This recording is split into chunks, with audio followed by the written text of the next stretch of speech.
In 1907, Lewis abandoned psychic research, which he judged to be unproductive. What followed was a period of reflection. While engaged in his daily meditations, he became aware that he was finding the answers to questions touching upon the mysteries of life. Puzzled by this, he confided in May Banks Stacy, an elderly woman he had met at the New York Institute for Psychical Research. This amazing individual, the widow of Colonel May Humphrey Stacy, was a member of the Theosophical Society and of the Theosophist Inner Circle, the esoteric group formed within the society. She took a keen interest in the Orient and studied the teachings of Swami Vivekananda. She was also a member of the Manhattan Mystic Circle. May Banks Stacy was attracted to all forms of occultism, especially astrology and chiromancy. H. Spencer Lewis related that it was while she was in the Orient that she encountered Rosicrucians. It was from May Banks Stacy that Lewis first heard about the Rosicrucians. Extremely interested, he then began to conduct research on this mysterious group. At this time, he was only 24 years old and was employed as an illustrator at a New York newspaper. He also enjoyed some degree of success as a photojournalist. Along with these activities, he remained occupied with the Institute for Psychical Research and began to write some articles concerning psychic science and esotericism. In February 1908, he contributed to The Future, a monthly publication belonging to the New Thought movement. Under the pseudonym of Professor Lewis, he wrote several articles on astrology and, using the name of Royal Thurston, he also published the first article of a series entitled The New Ontology. He described this work as being a series of lessons on a new science explaining life and death, as well as all spiritual phenomena. He touched upon such topics as vital life force, diet, health, magnetism, hypnosis, and psychic energies.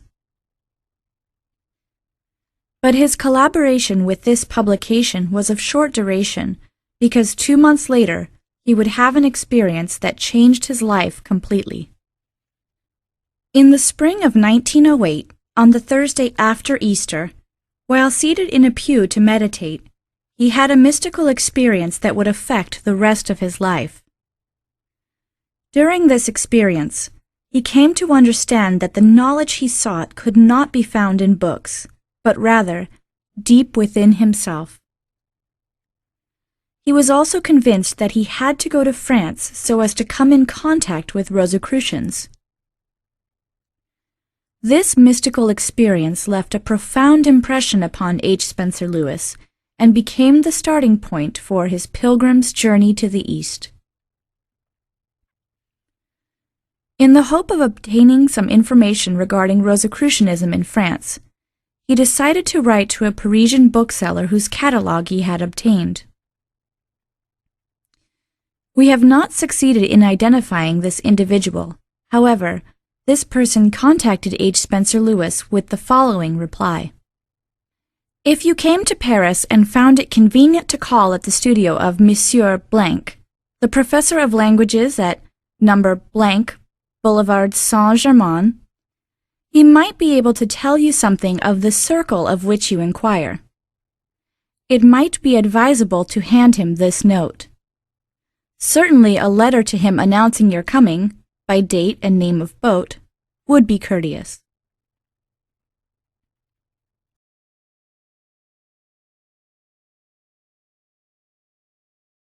Although his financial situation did not permit him to consider such a voyage, an unexpected opportunity presented itself the following week.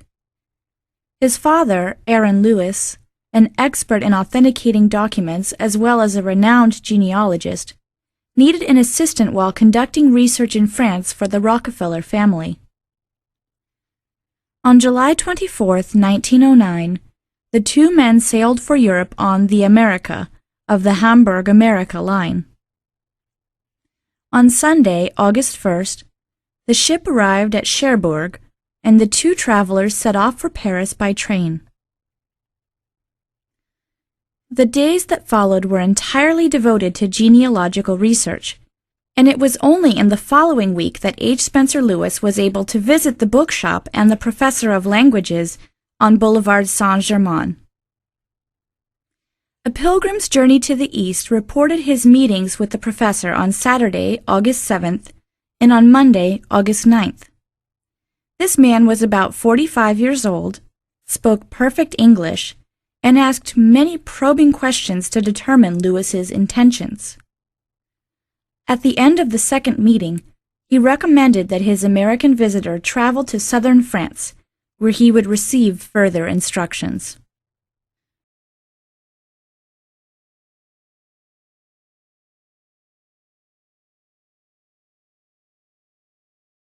Once again, good fortune, or maybe more appropriately, divine providence, smiled upon our traveler, because his father had just planned to travel to southern France where he could continue his genealogical research for the Rockefeller family.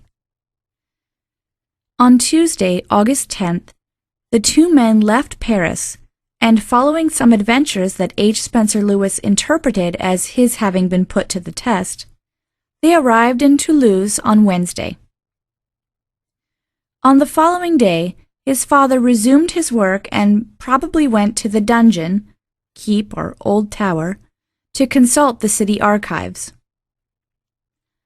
Meanwhile, H. Spencer Lewis went to the Gallery of the Illustrious of the capital, where he met an individual who was instrumental in bringing his quest to a successful conclusion.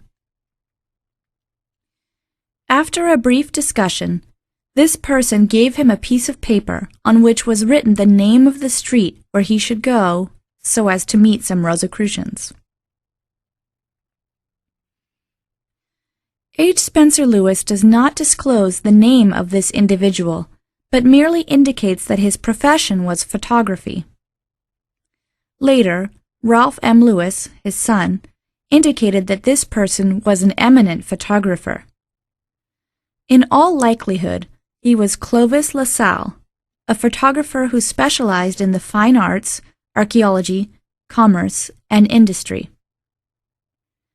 This hypothesis is confirmed by the fact that H. Spencer Lewis's personal archives contain a letter that LaSalle wrote to him on August 26, 1909.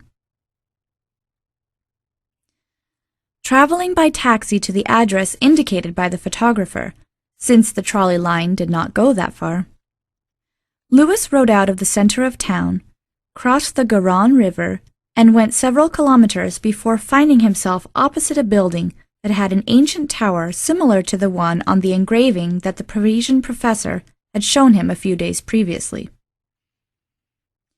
After climbing the steps of a circular staircase, Lewis arrived at the top story, where he was greeted by an old man with a long gray beard and slightly wavy, long white hair. The room he entered was a square chamber, its walls lined with books. The gentleman who received him was the archivist of a mysterious Rosicrucian order, a group of initiates from Languedoc, whose few members worked in the strictest secrecy. Lewis stated that his host was also a member of the same small group of Freemasons to which the Parisian bookseller belonged. After showing him the archives, the old man stated that he had been judged worthy of further knowledge and that he was to meet the Grand Master of the Order on the very same day.